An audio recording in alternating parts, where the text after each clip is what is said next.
Are you getting ready to retire over the next year and are suddenly overwhelmed with all the decisions you're suddenly going to have to make over the next few months before you retire? In this video, we're going to explain some of those things that you need to get ready for and how to get ready for it.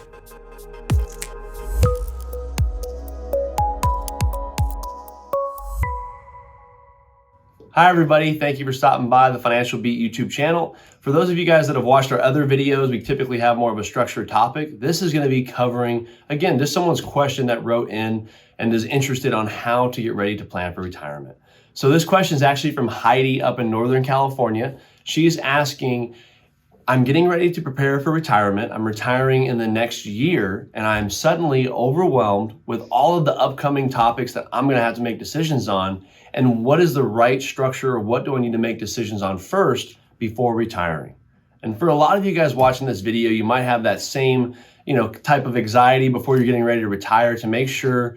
There is a lot to cover. You have income, stocks, bonds, mutual funds, you got Social Security, Medicare, you have all this stuff that you might be preparing for when you're getting ready to retire. Some of you guys might have a financial planner that handles that for you or is able to facilitate a lot of that. And some of you guys might not have one. So this video is going to be a great video for you. What should you prepare for? How should you get prepared? And what are some of the decisions you should make beforehand? So we have what we call our retirement blueprint. So a lot of our clients that have either been with us for a while or are just coming on board transitioning into retirement, one of the most important things you need to have is a retirement blueprint or a roadmap or some sort of detailed plan of how you're going to implement things, when you're going to implement it, and how it's going to look. You want to make sure you have an advisor that's covering what we call the 5 pillars of retirement planning. So those are actually going to pop on the screen as we go through here, as well as there will be a booklet for you to download that just shows you the 5 pillars of retirement planning. So number one, we always like to start off with income planning. As you know, you're getting ready to retire. It's time to start that new voyage, we call it. You're transitioning to something you've probably never done before called retirement. So it's very important that you have everything in line. What every good retirement plan starts with is income planning. Right? A lot of people say, I want to travel, I want to go see my kids, I want to go eat at the diner, I want to do all these things I never got to do when I was working. All of those cost money. All of that starts with a good income plan that is predictable and sustainable. So that's the number one thing I would say when you're getting ready to transition for retirement. You want to make sure you have a solid income plan. That means Social Security, possible pensions, what is the most you could take out of your portfolio to get you where you want to go, and how sustainable is it? That is probably one of the most important things you'll do when planning for retirement is pillar number 1, income planning. And then you have pillar number 2, investment planning. What types of investments do you have in your portfolio to support that desired income plan? That is probably the second most crucial thing. You have annuities, you have Social Security, you have 401ks, IRAs, Roth IRAs, all these different investment types, account types. How are they going to be invested, and how is that going to look for income planning? Again, the investment plan supports the income plan. So 2 of the very, very crucial ones that we feel need to have a lot of time spent on them to make sure they're done correctly and efficiently.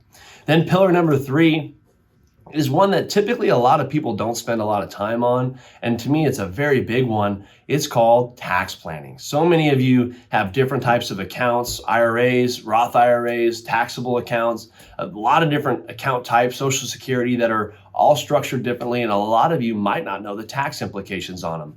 Some of them might be tax-free, some of them might be tax-deferred, some of them might be capital gains or ordinary income. So there's a lot of different variations to look at. Tax planning is so crucial when you're getting ready to transition to retirement.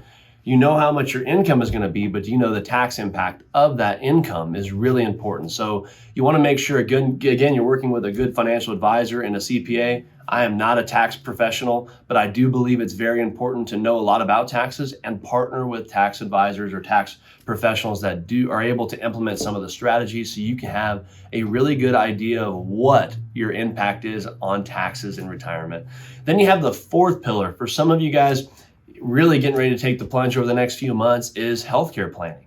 That is one of the biggest reasons some people tend to work till that 65 mark till they get Medicare instead of retiring earlier. So it's a very big, crucial component to retiring is making sure your healthcare is covered or you know exactly how much it's going to cost you. And again, we work with a full team of people that specialize in taxes as well as Medicare and healthcare planning because it's so important.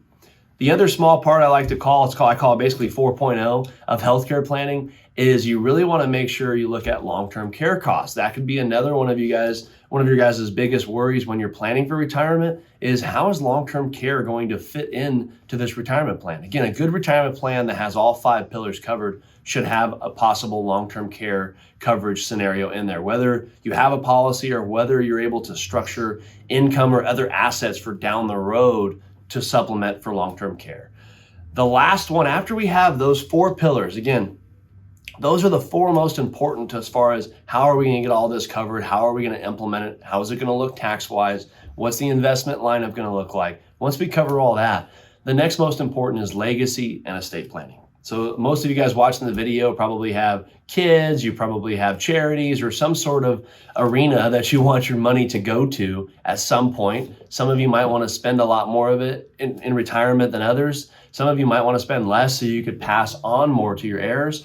It doesn't matter which way you want to do it. It all starts with a good estate plan. You're making sure you have the proper living trust or proper will, making sure that you've covered all these avenues, as well as looking at your investments, your lineup, your income, everything. There's so many different ways to do a lot of the different estate planning that you might want to cover in your retirement plan. There's so many ways to do that more efficiently than others, okay? IRAs pass down different than traditional brokerage accounts. And life insurance passes down different than some of brokerage accounts, right? So there's so many different account types. Real estate's another one, passes down differently. So you want to make sure you understand the impact on taxes and estate planning and making sure you have all that covered. Okay, so those are, again, the 5 pillars of retirement planning that we feel every good retirement plan, every comprehensive retirement plan needs to have covered. Okay, so that's one of those really big, crucial components to planning for retirement, again, is the 5 pillars. Now, of course, any good advisor, if you guys do have advisors, you're working with one, if you have one that hasn't covered these 5 pillars of retirement planning, you want to get one that is more of a comprehensive advisor that does specialize in more than just stocks and bonds. You want to make sure that they're really looking at the comprehensive planning approach. Okay, so that's one of the most important parts about picking an advisor. You want to make sure that they have a comprehensive background and can look at more than just the investments and make sure they're covering all 5 of the pillars. Okay. Thank you for stopping by to check out the Financial Beat YouTube channel. We look forward to seeing you guys again next week. Again, videos every week. Thank you for taking your time to stop by. Make sure you click subscribe again, and we'll see you guys next week on our next video. Thank you guys. Have a great one.